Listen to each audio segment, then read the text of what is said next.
Hello friends, কৃষক বন্ধু প্রকল্পের নাম নথিভুক্ত কৃষকদের জন্য কিন্তু একটা অবশেষে খুব বিরাট বড় সুখবর চলে আসে। কারণ কৃষক বন্ধু প্রকল্পের এই চলতি কিস্তি অর্থাৎ রবি কিস্তির টাকা আপনাদের ব্যাঙ্ক অ্যাকাউন্টে কবে ঢুকতে চলেছে, এই নিয়ে কিন্তু একটি সংবাদ মাধ্যম পত্রিকায় ডেট প্রকাশ করা হয়েছে। তার পাশাপাশি আপনারা যে সকল কৃষকরা সবসময় প্রকল্পের ফসলের ক্ষতিপূরণ পাওয়ার জন্য আবেদন করেছিলেন, তাদেরও ব্যাঙ্ক অ্যাকাউন্টে কিন্তু এই নভেম্বর মাসে টাকা ঢুকতে চলেছে। তো কোন কোন কৃষকদের ব্যাঙ্ক অ্যাকাউন্টে তথা কোন জেলার কৃষকরা আগে টাকা পেতে চলেছেন, কবে আপনাদের ব্যাঙ্ক অ্যাকাউন্টে কৃষক বন্ধু প্রকল্পের টাকা ঢুকবে ইত্যাদি বিস্তারিত আপডেট আজকের এই ভিডিওতে জানিয়ে দেবো।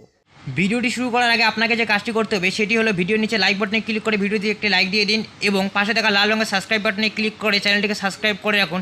আর হ্যাঁ, অল নোটিফিকেশন অন করতে ভুলবেন না এই সমস্ত ভিডিও নোটিফিকেশন সবার আগে পেতে। এই যে বন্ধুরা অনস্ক্রিনে লাইভ দেখতে পাচ্ছেন, এখানে একটি অনলাইন আর্টিকেলে বলা রয়েছে যে কৃষক বন্ধু প্রকল্পের শেষ কিস্তির টাকা দিতে চলেছে সরকার, কবে ঢুকবে অ্যাকাউন্টে। অর্থাৎ শেষ কিস্তি মানে আপনাকে বুঝতে হবে, আপনারা যেমনটা জানেন যে বছরে দুটি কিস্তিতে কৃষক বন্ধু প্রকল্পে টাকা দেওয়া হয়। একটা হচ্ছে বছরের শুরুতে অর্থাৎ খারিফ শস্যের সময়, আর একটা হচ্ছে বছরের শেষে অর্থাৎ হচ্ছে রবি শস্যের সময়। তো এবারে কৃষকরা কিন্তু এবারে টাকাটা যেটা পেতে চলেছে সেটা হচ্ছে রবি কিস্তির টাকা অর্থাৎ বছরের শেষের টাকা। তো এই আর্টিকেলে দেখতে পাচ্ছেন বন্ধুরা, এখানে যেটা শুরুতে জানিয়ে দেওয়া হয়েছে যে চলতি মাসের শেষেই কৃষক বন্ধু প্রকল্পের শেষ কিস্তির টাকা ছাড়তে পারে রাজ্য সরকার। মূলত খরিফ ও রবি মৌসুম দুবার রাজ্য সরকার তরফ থেকে এই প্রকল্পে টাকা দেওয়া হয়, সরাসরি কৃষকদের ব্যাঙ্ক অ্যাকাউন্টে টাকা দেয় রাজ্য। আরও বলা রয়েছে যে নবান্ন সূত্রে জানা গিয়েছে ইতিমধ্যে খারিফ মৌসুমের শুরুতে এই টাকা কৃষকদের দেওয়া হয়েছে।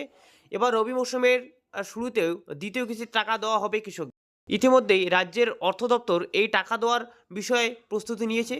এই নিয়ে মুখ্যমন্ত্রী মমতা বন্দ্যোপাধ্যায়ের অনুমোদনের অপেক্ষায় রয়েছে কৃষি দপ্তর। মুখ্যমন্ত্রীর নির্দেশ মতোই পরবর্তী পদক্ষেপ করা হবে বলে নবান্ন সূত্র থেকে জানা যাচ্ছে। এবং নিচে আরও এই আর্টিকেলে বলা রয়েছে যে 2019 সালে মুখ্যমন্ত্রী মমতা বন্দ্যোপাধ্যায় কৃষক বন্ধু প্রকল্প চালু করেন। রাজ্য সরকারের এই প্রকল্প মূল লক্ষ্য কৃষকদের হাতে আর্থিক সহায়তা তুলে দেওয়া। এই প্রকল্পের বছরে সাধারণত 2 দফায় কৃষকদের ব্যাঙ্ক অ্যাকাউন্টে টাকা দেওয়া হয়। জমির পরিমাণ অনুযায়ী একজন কৃষক বছরে সর্বোচ্চ 10,000 এবং সর্বনিম্ন 4,000 টাকা করে পান। যে সমস্ত কৃষকের 1 একর বা তার বেশি চাষযোগ্য জমি রয়েছে তারা বছরে একর প্রতি 10,000 টাকা পাবেন। যে সমস্ত কৃষকের 1 একর বা তার কম চাষযোগ্য জমি রয়েছে তারা 1 একর প্রতি 4,000 টাকা করে পাবেন। এবং আরও যেটা এখানে আর্টিকেলে বলা রয়েছে যে খারিফ মৌসুমের টাকা সাধারণত এপ্রিল থেকে সেপ্টেম্বর মাসের মধ্যে দেওয়া হয়। অন্যদিকে রবি মৌসুমের টাকা অক্টোবর থেকে শুরু করে মার্চ মাসের মধ্যে প্রদান করা হয়। গত বছর রবি মৌসুমের কিস্তি দেওয়া হয়েছিল ডিসেম্বর মাসের দ্বিতীয় সপ্তাহে। এবং এখনও পর্যন্ত যা সূত্রে খবর পাওয়া যাচ্ছে তাতে এবছর রবি মৌসুমের জন্য 2,900 কোটি টাকা বরাদ্দ করছে অর্থ দপ্তর।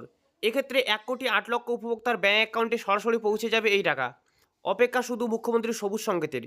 খারিফ মৌসুমে রাজ্য সরকারের তরফ থেকে 2,916 কোটি টাকা কৃষকদের ব্যাঙ্ক অ্যাকাউন্টে সরাসরি দেওয়া হয়েছিল। তো বন্ধুরা মূলত এখানে দেখতে পেলেন এবারে কিন্তু রাজ্য সরকারের পক্ষ থেকে অর্থাৎ রাজ্যের যে অর্থ দপ্তর রয়েছে সেখান থেকে কিন্তু এবারে রবি মৌসুমের জন্য টাকার পরিমাণ বরাদ্দ করা হয়েছে। 2,900 কোটি টাকা কিন্তু বরাদ্দ করা হয়েছে এবারে রবি কিস্তির টাকা দেওয়ার জন্য কৃষকদের ব্যাঙ্ক অ্যাকাউন্টে।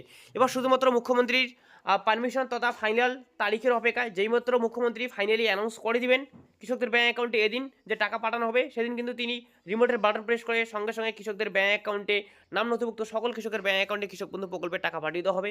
এবং আরও একটি মিডিয়া রিপোর্টস অনুযায়ী যে তথ্য উঠে আসে যে 23শে নভেম্বরের পর থেকে কিন্তু রাজ্যের মুখ্যমন্ত্রী মাননীয় মমতা ব্যানার্জি কৃষকদের ব্যাঙ্ক অ্যাকাউন্টে এই কৃষক বন্ধু প্রকল্পের পাশাপাশি আপনারা যারা শস্য বিমার জন্য আবেদন করেছিলেন অর্থাৎ ফসলের ক্ষতিপূরণ পাওয়ার জন্য যারা আবেদন করেছিলেন সেই সকল কৃষকদের ব্যাঙ্ক অ্যাকাউন্টে কিন্তু ফসলের ক্ষতিপূরণ বাবদ এই বাংলা শস্য বিমা প্রকল্পের রাজ্য সরকার ট্রান্সফার করতে চলেছেন টাকা। 23শে নভেম্বরের পর থেকে কিন্তু এই সমস্ত প্রকল্পগুলোর টাকা ঢুকতে চলেছে। তবে এখানে আরেকটা কথা না বললেই নয় বন্ধুরা, বাংলা শস্য বিমা প্রকল্পের টাকা কিন্তু আপনারা 30শে নভেম্বরের পরেই বিভিন্ন আপনাদের ডকুমেন্টস ভেরিফিকেশন করার পরেই ব্যাঙ্ক অ্যাকাউন্টে টাকা ঢুকবে। কেননা আপনারা জানেন বাংলা শস্য বিমা প্রকল্পের টাকার এই যে রবি কিস্তির আবেদনের জন্য কিন্তু আরও লাস্ট ডেট যেটা বাড়ানো হয়েছে সেটা হচ্ছে 30শে নভেম্বর পর্যন্ত।